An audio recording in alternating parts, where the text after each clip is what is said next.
Alors, pour cela, il vous faut une feuille, un crayon noir. Si pour la suite des tests, mais en tout cas pas pour le premier, vous avez envie de vous marrer avec une petite boîte de crayons de couleur, faites. Mais pour l'instant, pour ce test-là, pour le premier test, je vais vous demander de vous retrouver devant votre feuille, de vous concentrer, de respirer. Et là, je vais vous balancer une petite nappe. Alors, il ne faut pas regarder l'écran, mais je vous ai quand même mis une petite nappe de Ravaillac exprès exclue pour ce live. Ça dure 3 minutes et quelques, et je vous laisse dessiner pendant 3 minutes. Alors là, vous switchez YouTube, vous écoutez juste le son, vous mettez avec votre crayon, et puis vous dessinez. Je vais vous demander, les chers amis, de dessiner un arbre. L'espèce de l'arbre est de votre choix, vous pouvez faire ce que vous voulez. Mais ne faites pas ça à la va-vite non plus, hein. Ça va fausser la projection. Et la projection sera faussée si vous la faites à l'arrache. Faites un dessin aussi bien que vous pouvez, mais sans vouloir vous imaginer qu'il y a un prof qui va vous juger. Ne soyez pas inquiets, ce n'est pas une épreuve donc pour note. C'est surtout le fait de se lâcher. Dessinez-moi un arbre, mais tout sauf un sapin. Ok? Donc le premier dessin, c'est simple. Vous me dessinez un arbre. C'est parti. Vous avez votre feuille, vous me dessinez un arbre, le petit jingle de Rava.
Ok?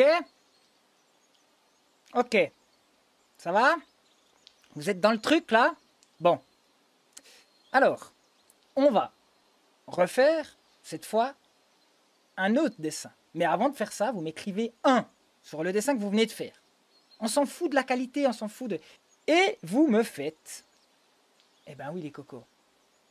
Vous me dessinez un arbre. Je vous redemande de dessiner un arbre.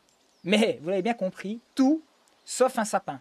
C'est ok? Il y a la feuille, écrit 1. Maintenant, il faudrait écrire 2. C'est parti.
Putain, mais Et le chat, je crois que j'ai mis comme Teddy Boy, je vais perdre espoir, quoi. C'est pas clair, Mandrill. Je le dis 25 fois, et je le mets 25 fois dans la vidéo, quoi. Déjà, vous n'êtes pas censé mater l'écran. Alors, c'est peut-être possible. Dessiner un arbre, mais pas un sapin.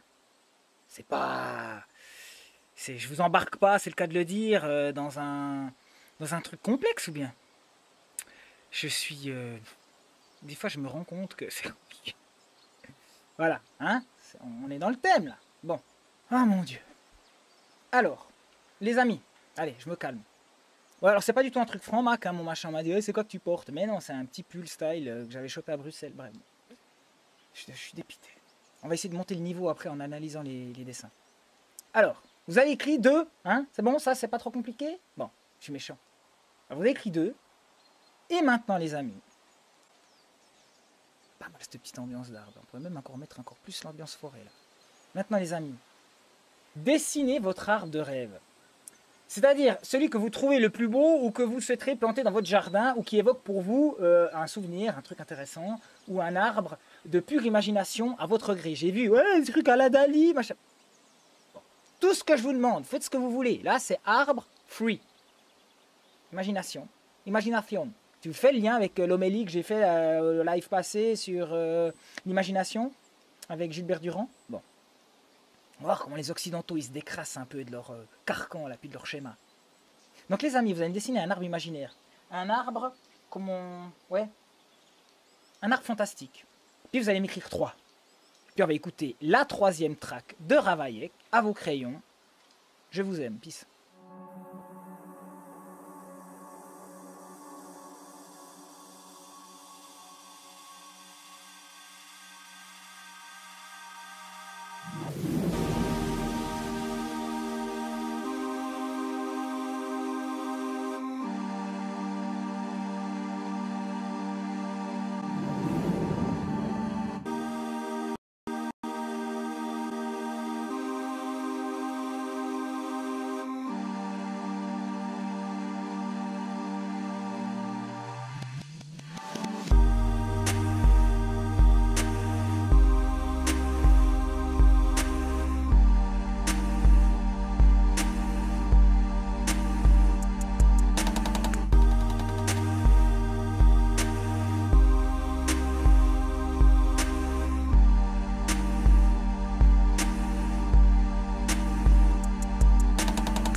Maintenant, vous avez 3 dessins, on est d'accord? Les amis, en fait, il faut maintenant retourner la feuille 3. Et ça va prendre 15 secondes. Vous me refaites un arbre. Et pas un sapin, les yeux fermés. Ok? Alors, je vais compter moi. C'est parti. Les yeux fermés.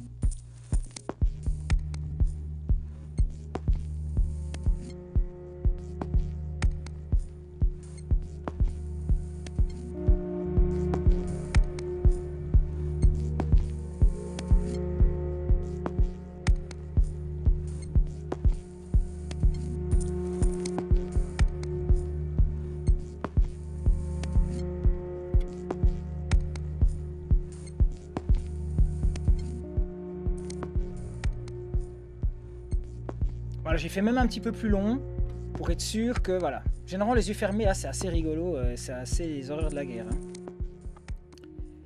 Bon, c'est prêt? C'est bon? Vous avez tous vos 3 dessins? Les auteurs qui se sont attachés à statuer sur la valeur des mécanismes projectifs au niveau du dessin de l'arbre considèrent que... Ça, je vous fais la version officielle. C'est pas du tout la version que moi j'ai fait avec mon ami Rose-Croix. L'arbre est une épreuve privilégiée en ce qui concerne la saisie des aspects profonds de la personnalité pour deux raisons. D'une part, les associations conscientes fournies par le sujet à propos de l'arbre sont plus rares que celles fournies par d'autres tests ou d'autres thèmes. Genre, il y a des tests avec il faut dessiner une maison, il faut dessiner une personne. D'autre part, les sujets ont moins tendance à faire jouer leur défense vis-à-vis de l'arbre. Et oui, l'arbre, c'est assez neutre. Il y a des tests de projection qui sont faits avec la maison. Mais le problème, c'est que si l'oncle Jules, il a fait tampon cucu quand tu avais 8 ans dans la cave, la maison, tu vas pas bien la dessiner, tu vois. La même chose avec la personne. S'il y a eu une fois un petit touche pipi bizarre. Il y a tous ces blocages de psychanalyse de merde où moi, je veux surtout pas parler de ça. C'est pas du tout cet aspect-là qui m'intéresse dans la symbolique spatiale que je vais vous faire faire avec l'arbre. Vous avez bien compris que l'arbre, par rapport à son houppier, hein, tronc, houppier, branche principale et tout ça, un peu d'anatomie de l'arbre. Avec le sapin, ça fausse tout le truc parce que c'est qu'une verticalité et puis du coup, c'est pas bon. Vous allez comprendre en voyant les dessins que je vais vous montrer des autres potes qui sont venus ce week-end faire le test. On a bien compris pourquoi il ne faut pas de sapin.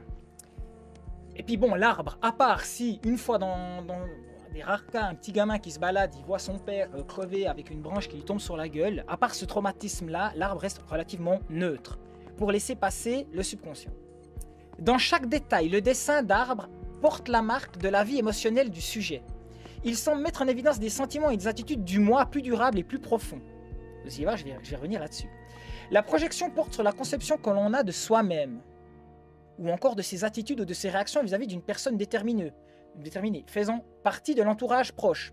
Il peut s'agir d'une projection de son idéal personnel, de ce que l'on rêve de devenir. Le dessin de l'arbre traduit aussi l'influence de certaines circonstances extérieures, de même que l'emprise d'habitudes acquises ou ressenties.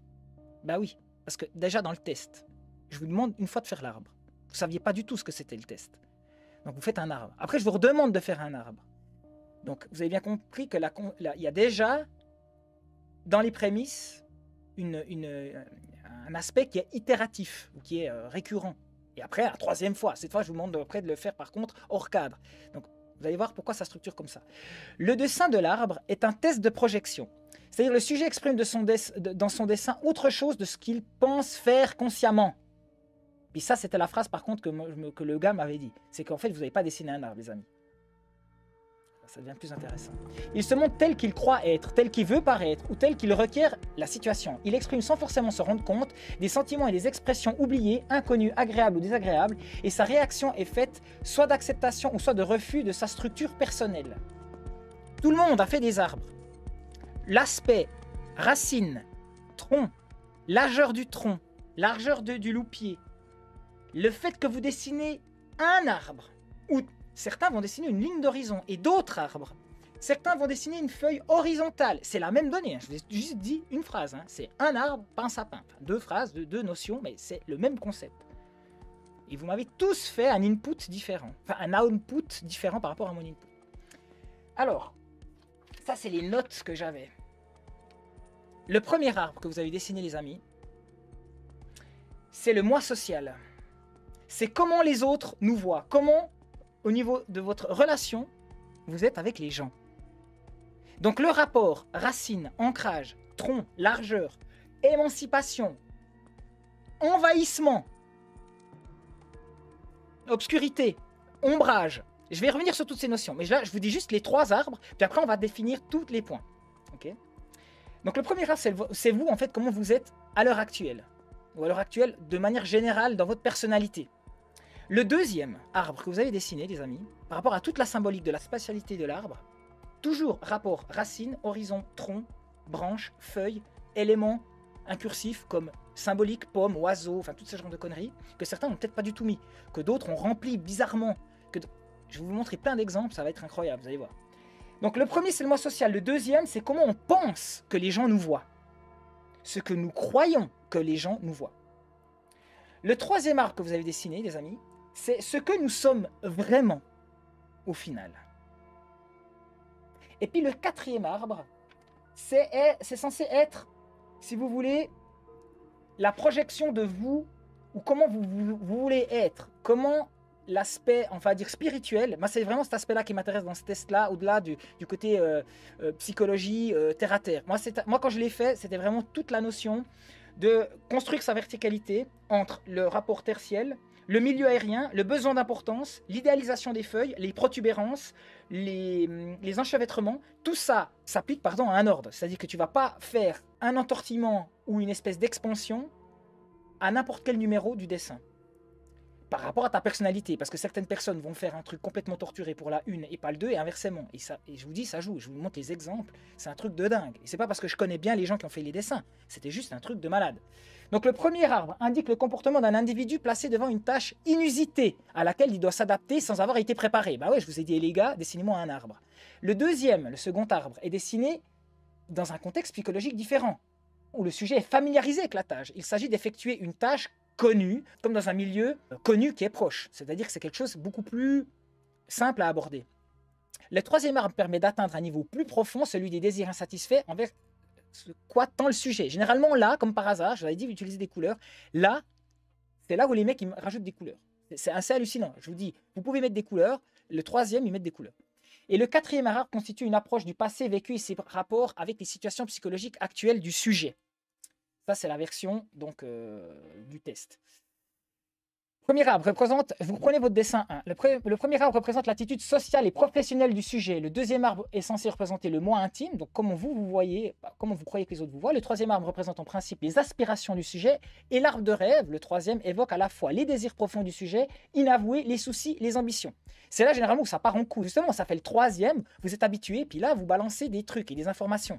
Souvenez-vous que dans notre timeline, on ferait ce test avec des Japonais, ce ne serait pas du tout la même chose. Passé, présent. Et je vous promets, vous faites ce test avec des Japonais, la lecture du sens passé, présent que nous on a de droite à gauche va différencier d'une culture à l'autre.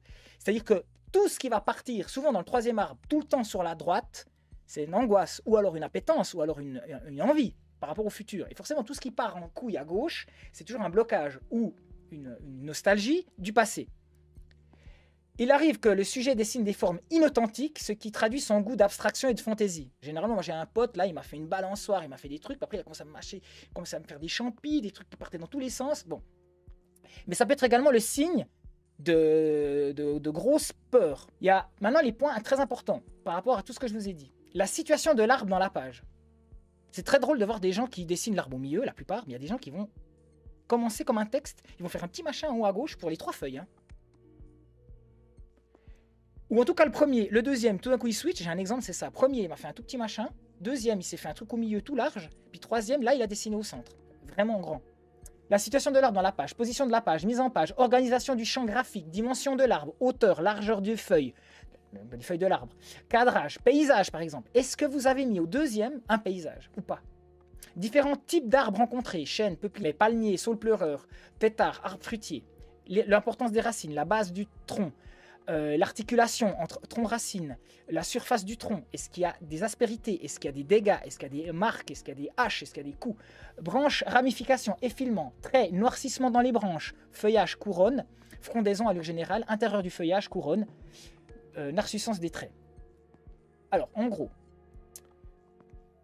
est-ce que je vous balance ça parce que ça peut être un peu mal compris? Bon, après, effectivement, l'utilisation excessive d'une grande variété de couleurs se rend compte, c'est des patients, généralement, là, il y a un problème, c'est les borderlines que tu me fais sur les 3 tests, plein de couleurs. Bon, c'est clair que si tu fais avec ta petite nièce à 4 ans, voilà. Mais si tu fais avec un mec de 18 piges, qui est censé être normal, qui te fait à chaque fois un truc un peu d'Ali, il y a un truc qui joue pas. Quelle sorte d'arbre est-ce? Quel âge a-t-il, plus ou moins? Et ça, pour chaque catégorie, hein. Moi social, moi intime, et projection, et qui t'aimerais être, ou qui tu tends à être. Donc, quelle sorte d'arbre est-ce? Quel âge a-t-il, plus ou moins? Est-il vivant? Ou si oui, quelle partie de l'arbre vous donne l'impression qu'il est vivant? Y a-t-il une partie morte dans cet arbre? Si oui, qu'est-ce qui, dans cet arbre, vous donne l'impression qu'il est mort? S'agit-il d'un arbre seul, ou est-il entouré d'un autre arbre? L'arbre est-il sur un terrain plat, ou une montagne? Vous voyez bien le lapsus, ou en tout cas l'iconographie, la symbolique, qu'un mec me dessine dès le premier dessin, un arbre au bord d'une falaise, quoi. Est-ce qu'il est grand ou petit? Est-il plus ou moins à notre niveau? Est-ce qu'il vous donne cette impression qu'on peut l'atteindre? Est-ce qu'il est sec ou mouillé? Est-ce qu'il a des feuilles ou pas? A-t-il des fruits ou non? Symbolique de la pomme, c'est hallucinant. Tous mes potes qui sont cérébraux, pas tous, mais en tout cas ceux qui ont vraiment un problème avec l'accessibilité à la connaissance, une frustration par l'uni ou n'importe quoi, ils m'ont fait des putains de pommiers, c'est un truc de dingue. Est-il beau ou laid? On pourrait aussi rajouter s'il est beau, mais pourquoi il est beau? Pourquoi dans le 2 tu le trouves plus beau que dans le 1? Tu vois, c'est ça le jeu de cet arbre. Bien sûr que tu vas me dire, ouais, c'est de l'horoscope que tu me fais. Non, tu peux vraiment faire de l'exégèse avec ton test, indépendamment de tous les trucs d'effet Barnum. Je te laisse checker sur Wikipédia l'effet Barnum. Non, c'est rien à voir. Là, c'est du toi pur. C'est comme l'interprétation de tes rêves. Y a pas mieux que toi pour interpréter tes propres rêves. Sauf que si tu n'as pas les outils, tu comprends rien. Puis tu vois un truc sous LSD. Sauf que si je te donne des outils simples, tu peux après les réagencer avec ta propre symbolique. Là, tu as fait du rêve éveillé, en fait, ce que tu as fait avec ce dessin. Si, au lieu d'être un arbre, c'était une personne, combien de temps resteriez-vous à regarder cet arbre? Cet arbre est-il en bonne santé? Qu'est-ce qui vous donne cette impression? Cet arbre est-il fort? Qu'est-ce qui vous donne cette impression? De quoi a-t-il besoin? Pourquoi? Ok? Lumière. Ton arbre, le 2 là, par exemple, ou le 3, est-ce qu'il aurait besoin de lumière? Tu vois la symbolique de ça? Bon, comment est le climat? Dans quel univers tu as dessiné ton arbre? Après, bon, ceux qui ont fait juste un arbre en mode icône hyper minimaliste, c'est vrai que c'est compliqué. Mais justement, l'absence de climat, ça veut aussi dire quelque chose. Indépendamment du fait que tu sais pas dessiner puis que tu as loosé, quoi. Le vent souffle-t-il? Putain, le vent souffle-t-il sur ton arbre? Tu vois la symbolique du vent sur un arbre à 45 degrés? Moi, j'ai un mec qui m'a fait, qui est hyper angoissé par rapport au Covid et toute sa situation. Le dernier arbre, il me l'a fait à l'horizontale, quoi. C'est un truc de dingue. Cet arbre, qui vous rappelle-t-il? À quoi cet arbre fait-il penser? Ou que vous rappelle-t-il? Trouvez-vous que cet arbre vous ressemble? Et qu'est-ce qui vous donne cette impression? Ça, c'est un petit résumé. Alors hop, vous prenez les crayons, les feuilles et vous fermez vos gueules et vous écoutez. Sauf un sapin, vous me dessinez un arbre. Mais les yeux ouverts comme ça. Les yeux... Non, non, c'est parce que t'as été fourvoyé par mes stories, toi.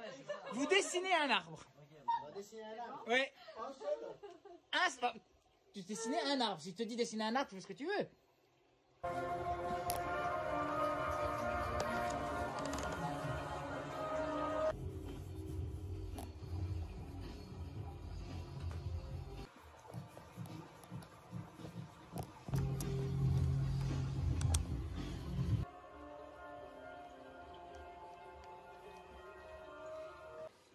Atelier les perce-neige. Dessinez-moi un arbre. Alors, premier arbre, vous avez vu, le 1. Comme ça part en horizontalité, pas de racines. On va chercher l'extérieur. On va... Déjà, le choix. Premier arbre, qui tu es. La meuf, c'est une fille qui a fait ce dessin. Elle est éducatrice. Donc, direct, les trucs dans le social, ils sont horizontaux. Ils ont besoin de l'espace, horizontalité. Par contre, comment on sait... Enfin, qui elle croit être par rapport au regard d'autrui, elle va séparer des masses, elle va faire un schéma vertical, et puis elle va séparer des gribouillons de trucs bien compartimentés. Bien, j'ai fait mes trucs, moi je trouve ça hallucinant. Et puis le troisième, alors là, elle va me faire un truc fruité, des dessins, des visages, un truc un petit peu on dirait un peu art brut, hein, je trouve ça hallucinant. Et puis le dernier dessin, elle part en gribouillon, et c'est hallucinant, elle part sur la droite. Ça, c'est un beau dessin, un bel arbre, bien ancré, bien rond, symétrique. Deuxième arbre, saule pleureur, bam. Je vous promets, la meuf, ça se voit, c'est une petite timide, un peu ronde comme ça, toutes sémillantes, toutes chou, mais tu sens que c'est pas... Voilà, elle me fait un saule pleureur aux deux, quoi. Puis ça se voit qu'elle est pas bien, alors que c'est un petit ange, hein. Et puis 3, tac, elle me refait des feuilles verticales, elle me refait un arbre flamboyant, quoi. C'est assez hallucinant. Puis là, pour l'arbre les yeux fermés, c'est hallucinant, elle retourne sur le modèle 1, bien symétrique, avec un trait délié et tout. Je trouve assez fort. Là aussi, ça c'est mon petit copain Nico qui avait fait, je crois, un joli arbre 1. 2. Nico, c'est un torturé. Et il le montre. Il se ronge les ongles et tout, je l'adore. Putain, il me fait un putain d'arbre mort aux deux. Tu vois qui il est avec les gens? C'est un gars hyper chou, hyper bon. Mais qui il croit l'être? Bah ouais, non, le mec il se ronge les ongles. Mais à un niveau, les gars, vous imaginez même pas. Et il fait un arbre mort. Ah aussi, c'est hyper intéressant de noter la façon de prendre la feuille. Hein. C'est pas une feuille A3. Tout le monde a dessiné sur des feuilles A3. Lui, il a séparé la feuille en deux. Alors que j'avais dit une feuille par dessin. Troisième, il fait un truc en tire-bouchon, là. Et puis le quatrième. Ça, c'est mon pote. Il est génial. Lui, il en chie. Ah, putain, il me fait une symétrie avec 2 pommes de connaissance, quoi. Le mec, lui, il a pas du tout la gnose. Hein. Lui, c'est un mec, il est comme ça. Et le gars, il me fait un arbre après où ça redescend pour le 2. C'est vrai qu'il il met un oiseau, c'est la symbolique de l'oiseau, j'y reviendrai. Et le 3, c'est ça qui est le plus hallucinant. Il me fait, il joue avec le joke, ouais, je fais un arbre. Voilà. C'est forcément un cartésien qui me fait une merde pareille, tu vois. Tous les illustrateurs, ils vont tous tomber dans le piège, dans le chemin de faire un arbre et puis d'aller faire l'arbre à la John O, quoi. Seigneur des Anneaux, Tolkien. Non, lui, il me fait un putain d'arbre de schéma, truc. Et puis après, il me fait vraiment le truc basique, le détourage de l'émoticône arbre sur WhatsApp, quoi. Alors voilà, je vais vous montrer ce que moi j'ai fait. Le moi social, qui je suis. Comment vous me voyez? Bah, vous voyez bien que je suis un torturé, mais je revis, quoi. Hein. Moi, on m'a retiré le haut, quoi. On m'a retiré le haut. On m'a retiré le haut. On m'a retiré ma huppe, on m'a... Bref. Mais, hein, on est là. Le 2. Enfin, comment moi, je crois que vous me voyez, je vous ai fait... Déjà, l'utilisation du vert, c'est un truc que j'utilise beaucoup, parce que moi, vu que... Ah oui, je suis daltonien, hein, si jamais. Hein. Vous voyez, mes dessins, c'est souvent bizarre, les couleurs. C'est pour ça que j'adore le noir et blanc. Donc, racine, ça va dans tous les sens, mais il n'y a pas tout le houppier. Et la couleur verte, la symbolique des couleurs. Alors, le 3. Mandrillo, tu fais les tunnels, les labyrinthes, c'est complicado. Alors, d'ailleurs, en parlant de ça, justement, allez, c'est bien, voilà. Hey, Mandrillo, c'est la cata. C'est la cata. Et puis, le 3, alors j'ai triché pour le 4, pardon, les yeux fermés. J'ai fait un rond et je suis remonté. J'ai fait une graine. Puis pendant que le mec expliquait tout ce que je viens de vous chier là pendant une demi-heure, une heure, après j'ai fait une petite graine. Voilà. J'ai un de mes élèves, un petit métis, incroyable, mais qui est chiant. Il est détesté, enfin pas détesté, mais il est vraiment une grande gueule. Et puis chaque semaine, il est en conflit avec les élèves. Et vu que moi je me suis fait virer, lui, ça lui fait chier de plus avoir mes cours. Et il vient. Et il y en a 4. Il y a 4 élèves qui viennent faire mes cours. Bon, un mec aussi de 64 ans en 4e année, en 3e année facultatif, qui vient faire mes cours chez moi. Je vais pas faire le test, je vais lui faire le test à Philippe, il va adorer. Alors j'ai un petit métis hyper beau gosse qui aurait pu avoir une carrière de tennis parce qu'il est vraiment, voilà, physiquement il est ancré, quoi. Il est, voilà, c'est 15 ans, mais il en fait déjà 20. Une grande gueule, hein, grande gueule et tout. Il m'a fait ça. Putain, il m'a fait un bouclier, il m'a fait un putain de marteau, il a... 2, il m'a fait ça. L'importance de dessiner des autres. Il est tellement avec son problème d'identité entre... En fait, si vous voulez, il fait partie des rares gars qui sont complètement conscients du bullshit des indigénismes, du Black Lives Matter, c'est tout ça. C'est un petit métis qui me dit, putain, mais moi j'aime les choses comme les blancs. Il aime le 19e siècle, il aime le romantisme nord, c'est pour ça qu'il vient dans ma bibliothèque, il pète les câbles. Il aime le symbolisme, il aime toute leur histoire de l'Occident, et il en a marre, il est là, putain, mais moi je suis considéré, on dit tête de choco. Et 3e, incroyable, il me fait un truc avec du bleu, voilà, bref, incroyable. Et puis, ah oui, le 4, alors là j'ai vraiment pas compris, alors voilà, il m'a fait un truc tellement bizarre là pour le 4. C'est un petit de 15 ans, hein, mais il est 2 fois plus grand que moi, bon tu vois, donc c'est pas compliqué. Et puis il est vraiment pris parce que c'est son arrière-grand-père resté au bled en Afrique qui est artiste. Je vous laisse faire ce test avec d'autres personnes, de le transmettre, c'est ça que je voulais dire avant, je suis parti en tunnel. Je vous laisse le transmettre et vous amuser, quoi. Parce que c'est un truc, franchement, moi je trouve génial. Alors, c'est parti dans l'espace. On va refoutre le chat. Parce que je vous ai muté comme un salaud. Voilà. Et puis, on va maintenant passer à un autre sujet. Vous avez vu ? Ça va être du lourd. Bon, allez les amis, n'oubliez pas une chose, c'est de prier non pas pour demander, mais pour remercier. Voilà, ça y est, j'arrive. Allez, peace les amis, et à tout bientôt.